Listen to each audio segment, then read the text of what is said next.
introduce yourself to the people, for the people that don't know who you are. Yes, my name is Miicaah, and I spell it with 2 I's and 2 A's. It's Miicaah, because there's a couple other artists with Miicaah, just the regular name up there. So I changed it up. That way it's easy to find me. Singer, songwriter, sex symbol, sex therapist. Like, no, man.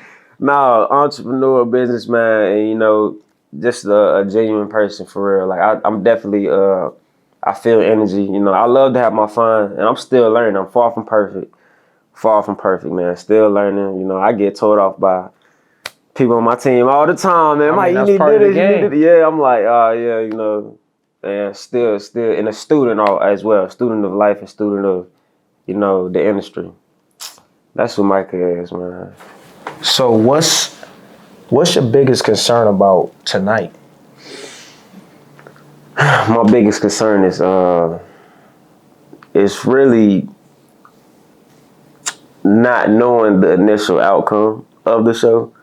But I mean, so far I really don't have no concerns. After we didn't discuss and kind of structured everything, the concerns kind of went away. At first, changing up everything, starting with one thing, and then, meeting you with experience, like, nah, it'd be better if we do this, do that, you know what I'm saying? I'm like, oh, okay, so last minute, but since we got that structure, you know what I'm saying, it's the concerns levels are way lower than what it was from the start of the day. But this your city, though. This your city. You already did shows. You bring the ladies out. Yeah. So what's different from tonight compared to any other night that you performed in the city? I will say definitely the giveaway aspect, the gifts. Now, I usually do give away stuff like that, but it'd be like merch and stuff like that. I never really got actual gifts and give them away and stuff like that. But that concept, it works though. It's amazing. That's what keeps the audience captivated. That's what keeps them, that attention. Like, oh man, we gotta pay attention, man. I'm trying to win this. I'm saying? I'm trying to get this money up. Right. Anything, whatever you're giving away, fast. So what's your ultimate goal when it comes to music? Like, what are you trying to accomplish? I believe my ultimate goal, I know my ultimate goal is, definitely make the right connections, make the money off of it. I mean, I'm not doing it for the money. I genuinely love it, you know what I'm saying? For real, I genuinely love making music. But making the right connection and just, living the least stressful life I can with music, just being creative, you know what I'm saying? And continue doing what I love. I know you're gonna get the hate sometimes. I know you're gonna get the obstacles and stuff like that, but that's life, you know what I'm saying? Also, making sure that the people that started with me, everybody good. We all eating, you know what I'm saying? We all eating. What's one of the biggest sacrifices that you had to take so far in your career, with you just starting out with music? Sacrificing time to live like a regular life. Sacrificing time to live like a regular 25-year-old life. You know what I'm saying? Sometimes I want to get up. I just want to get up, go out, go party and stuff like that. But you can't do that. You trying to be great, you got to be in the stew. You might got to travel to a different city, a different town. You know what I'm saying? You might got to, meet up with, somebody like yourself, you know what I'm saying, who's, known like that, and make sure everything is good for them. Sacrificing time, that would be the biggest, because that's something you can't never get back. You can't get time back. Do you see yourself ever quitting? If it became too hard, you end up losing money, you end up losing certain people. Do you ever see yourself quitting behind this? Because this is music, just the industry in general, you lose a lot behind it, Do you see yourself ever quitting? Man, I love this music. I love the industry. How much do you really love it though? Man, I love it almost like sex. Once you start sex, you ain't gonna stop halfway. You love it that much. Man, sex and music, two different things, man. Because you can have some bad sex. But you still love it. Nah, I'm telling you, it is. But I really love it, man. I don't see myself quitting though. I don't see myself quitting. I feel like once you start, man, it's like a train almost. Once you start, it got to keep rolling. It got to keep rolling. You know what I'm saying?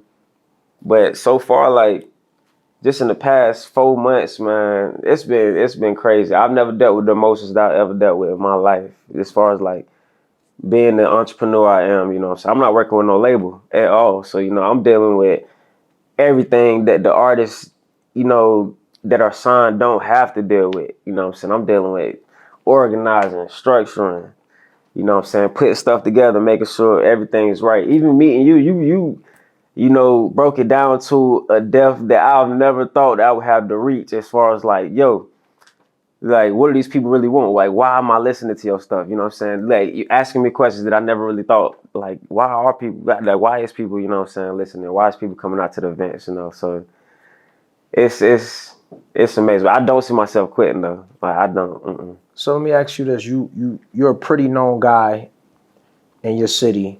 How did you create such a large buzz in your city? Listen to what I just asked you, Yeah. because I'm gonna ask you a follow-up question to the question I just asked you. I would say just genuinely doing what I love and people seeing seeing the impact that it had on others. You know what I'm saying? Like, I would just start off doing little open mics, and everybody would just gravitate towards, yo, you did, you know, you crazy, Were they you crazy. free?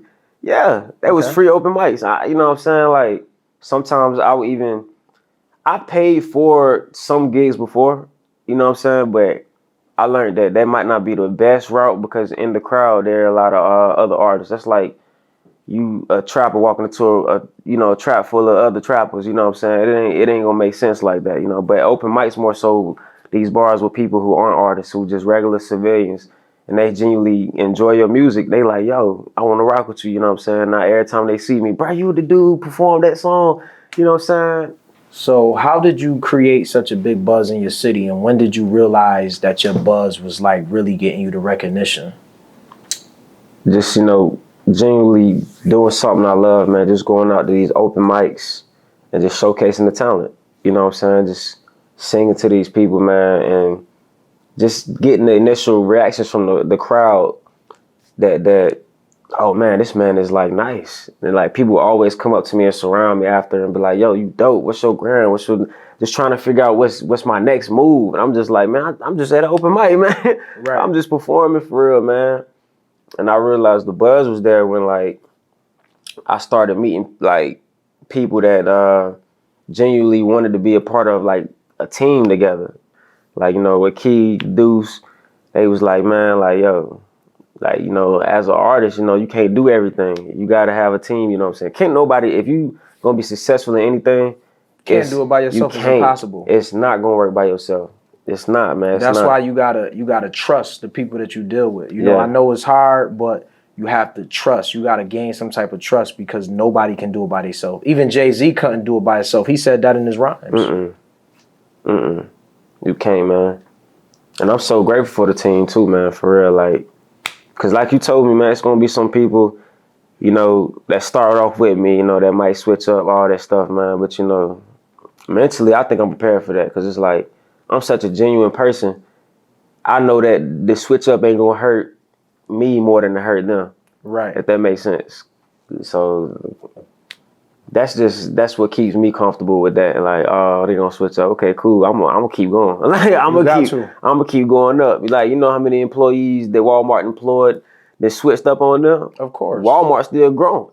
Still growing. Yeah. Walmart is always gonna be Walmart, you know what I'm saying? No matter all the switch up, people and employees that stole from them, all type of stuff, man. They still going up. As long as I keep being genuine, man, for real. You got to. So who are some artists that you were either inspired by, you know, growing up, or who are some artists that you would like to work with? Inspiration, since I was younger, has always been Michael Jackson. Okay. Just the way, and I honestly think there'll never be another Michael. This man had men, women, children fainting at his shows by just looking. He'd do one move like that, people faint. So how can you incorporate that in your music? How can you make them faint and do the same thing that Michael did? I think it's when you become something bigger than the music to the people. Like, the music is great, but when he made music black and white, you know what I'm saying, Man in the Mirror, stuff that it's about music that really touch people, you know what I'm saying, in ways that's like, yo, like I really feel this. And it's universal, it's gender fluid type stuff, you know what I'm saying? Like Michael Jackson, man. People I want to work with, you know, I'm open. Like I don't want to just be known as like the one specific artist. I'm like for the world, baby. You know what I'm saying? Like one person that I would want to work with. And you know, it's gonna sound a little funny, but I work with Taylor Swift. I mean, what's wrong with Taylor Swift? That just shows how big your mind is. Mm-hmm. Like I would have never expected you to even say Taylor Swift because most people never even mention Taylor Swift. But that just shows me that your music has a vision to it. Yes. You thinking outside the box. Way outside. I was watching the Whitney Houston movie, man, and a lot of things that I learned about her in that movie was that she was actually looked down upon by the black community. Exactly. For making world music, but she was the highest paid artist. She was selling out arenas, and she had more record sales than the Beatles, where like the people gotta understand the world is bigger than the block. I can't just satisfy one group of people, man, because it's like I'm trying to, because they, even though there were haters that didn't like Whitney, there was a lot of black people that did love her. You know what I'm saying? But there was also a lot more people in the world that weren't black that love Whitney Houston too. So yeah, I definitely for the world. And that's why another male I would like to work with is Drake, because he's one of those artists that just touches every every ethnic group, every race, you know what I'm saying? Like he's so diverse, you know what I'm saying? Like I don't want to just work with somebody who has just one specific like group. Oh, you think of this artist, oh, he's a trap artist. You know what I'm saying? Oh, this is this person, you know what I'm saying? Like, nah, it gotta be like, it's bigger than that. It's bigger than that. And that's why you're gonna be big, just because of the way that you think. So how are you gonna deal with that, you know, when it comes to being accessible? I strongly believe that, you know, people are adapters and learners. So once they figure out like, oh man, like they see the moves that I'm making, they gonna notice like, well, he can't be around me too much.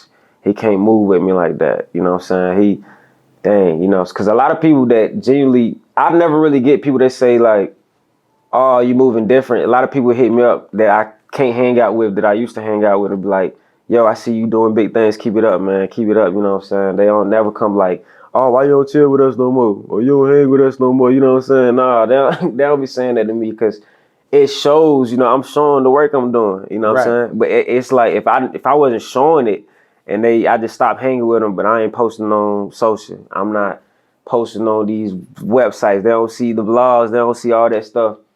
Then I feel like they'll be like, yo, you moving different, you acting funny, you know what I'm saying? But if they genuinely see it, you know what I'm saying? They like, oh, okay, I see why, you know, I can't chill with Mike no more. Like he's genuinely busy.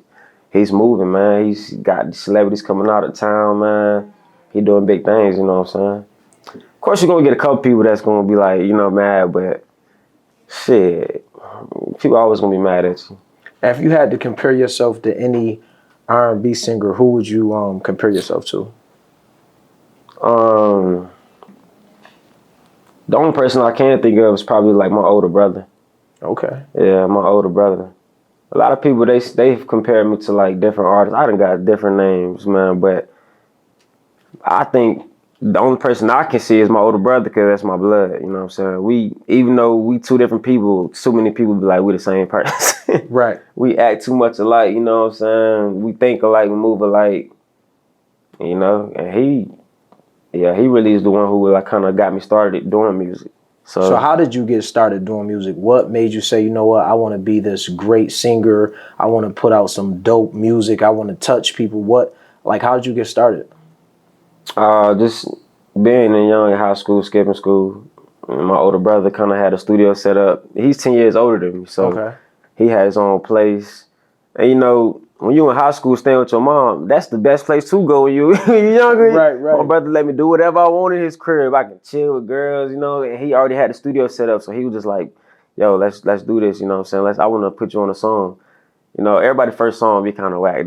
Right. But I love, like, you know, hearing myself, man, then showing people. and getting the responses from me, you know what I'm saying, getting the genuine love, and people like, yo, you actually can sing. Like, you like, oh, it's not, you really talented. I'm like, okay, cool. You know? So when did you start taking music serious? Because, I feel like everybody, when you're an artist, you start playing around and then you start taking it serious. So when did you start taking music serious? Fun thing about it, I started taking it serious right before COVID hit.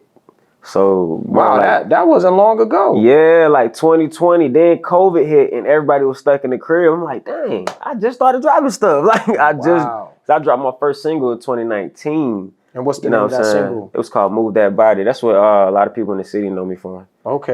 Yeah. So you was kind of going viral from that record. Yeah, I'm actually sing that tonight. Okay. I'm gonna sing that tonight. So what you think the crowd reaction gonna be like from the ladies? Every time I sing that song, and then it'd be crazy. Like, did they put it on radio yet in the city, or like what's happening? See, now that I know the real business behind radio, I did some illegal payola ass shit. You know what I'm saying? Where I paid the DJ like $50 and he'd be like, yo, we gonna spin your shit. Right. You know what I'm saying? He spent it too. Like he wasn't playing. He liked the song so much he actually spent it for like a month straight. Oh, that's he was dope. just like, yo, I rock with it. I'm just like, that's crazy. But then you get older and realize, payola is illegal, all that stuff, man. And then the song wasn't coded, so you weren't really getting all the payments and royalties and stuff. It's crazy, man. And I learned so much about the music just in this past, couple years. No, past couple of months, for real. So, how important is the business as an artist? Because a lot of artists don't know the basics, starting out. They just feel like you go to the studio, you just rap or you sing and your life gonna change. Like from then until now, the information that you lacked before and now the information that you have, like how important is the business and what would you tell any up and coming artists? The business is the most important. How important is the most important? Because, that's how a lot of artists, that's when they want to quit, especially if they do sign a bad business deal or something, thinking it's going to be this when it's really you owing somebody then. And they're like, okay, man, I made this money from this song. And they like, wait, my check ain't that big. Right. Like, yo, you signed this deal. This man put this money behind, your track. You got to pay him back in their song. You feel me? Right. And now, so just knowing the business, that's the most important. You know what I'm saying? The most important. I'll tell any artist, just learn the business before you jump into anything. You know what I'm saying? You ain't gonna try to cook no food out looking at the ingredients, right? Yeah, like you better learn them ingredients, man. Really, so I did it head first. I was started cooking before I learned the ingredients. You know what I'm saying? But through God, just meeting different people, I started learning the ingredients, man. Even through you, I'm learning more ingredients. I thought I knew a lot of ingredients, meeting certain people, man, meeting business partners, man, meeting people that work with labels.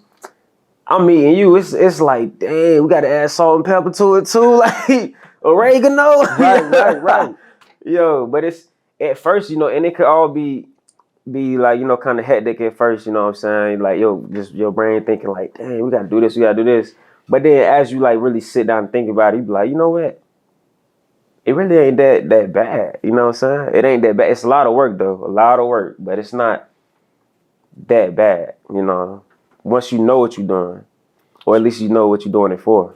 So when you see artists like they online and they bashing like they current record labels or, the record labels they was once signed to, like what's the first thing that go through your head when you see that? And you see all them comments, everybody got something to say. Like, how do you feel about that? Man, I say that's 100% the artist's fault.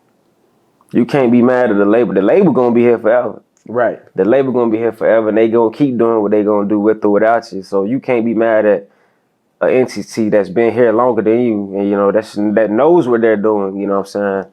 And putting up money behind you, and because you ain't recoup. Like I seen in the interview, you know what I'm saying, yesterday, somebody investing their money in an artist.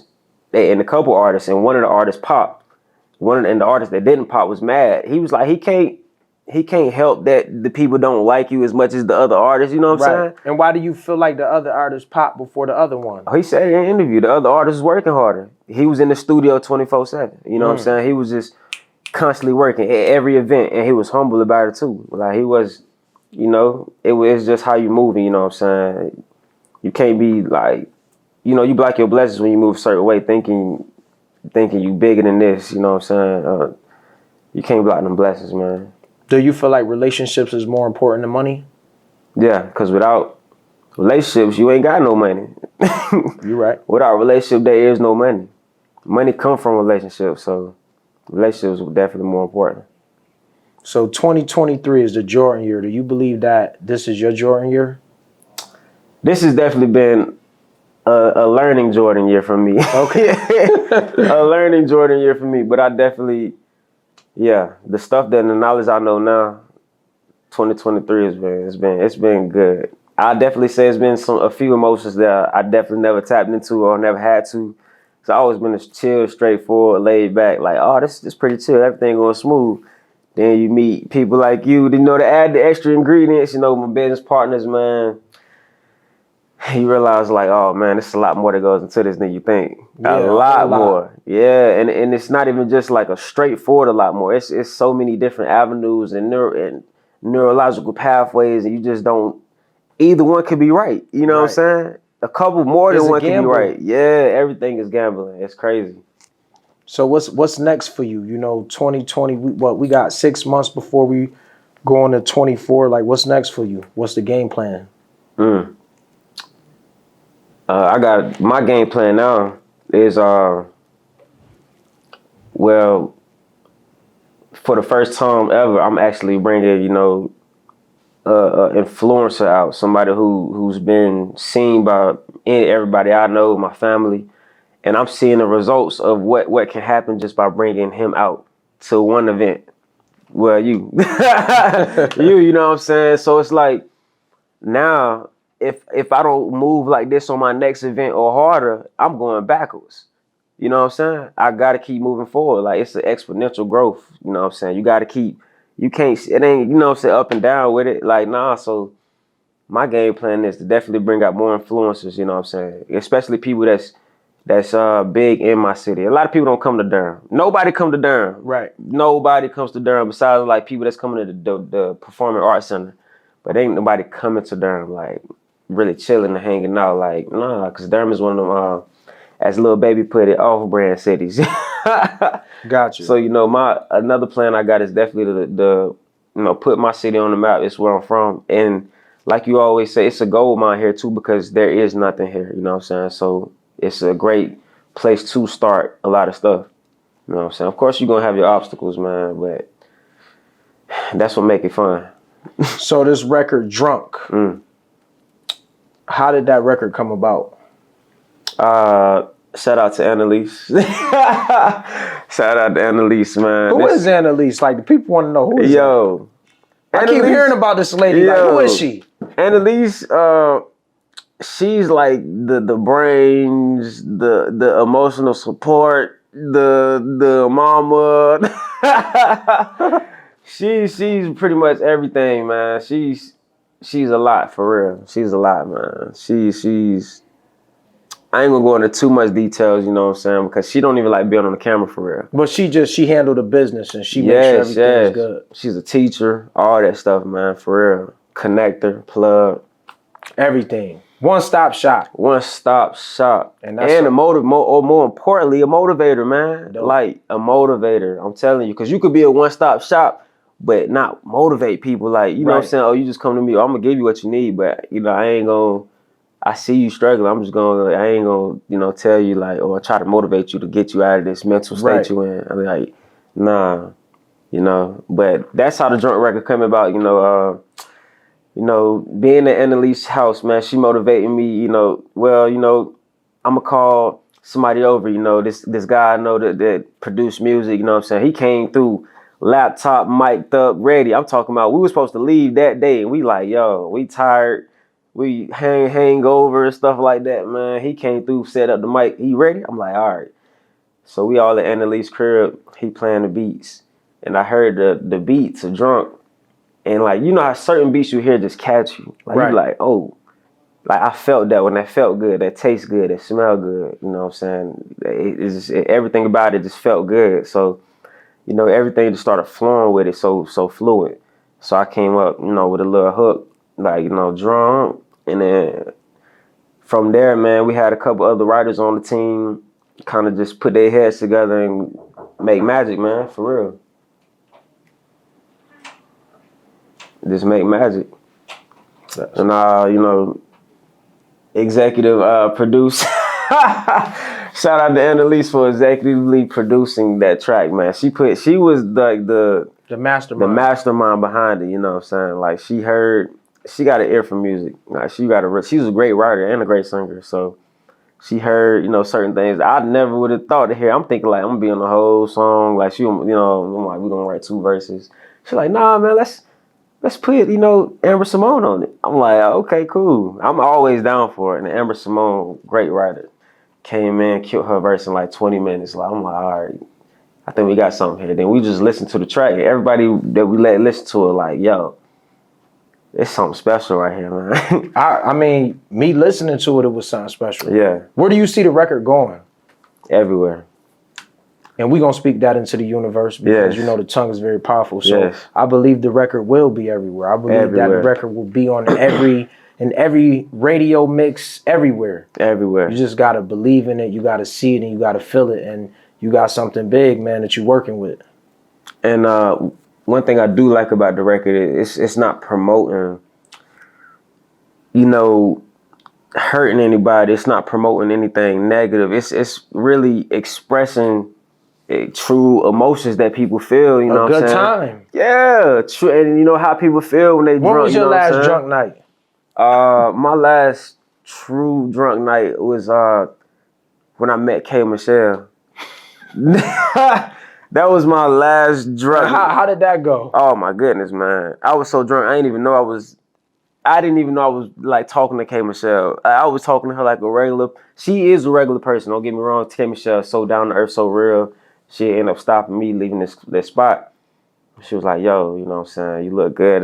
Stop saying, you know, I ain't gonna tell you everything she was saying, because you know what I'm saying? But I'm just like, shit, let's hop on the ground together. You know, me being me. And, right. You know, if you look at my Insta, K. Michelle don't let nobody get that close to her. Nobody. Because she got her own security. Her security was even like, K, you know, and she was like, nah, he good. Like, he's straight. Like, and, you know, everything was crazy. And then the rest of that night, actually, drunk some more. I was drunk when I met her and drunk some more after that.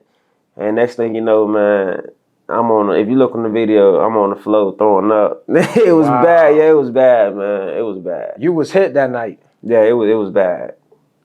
That was a real drunk night. But it was a fucked up good time though, man. For real. It's been a pleasure, man. I appreciate you. I'm telling you. Keep going up, man. Keep working. You next up. Thank you, man. All right. Salute.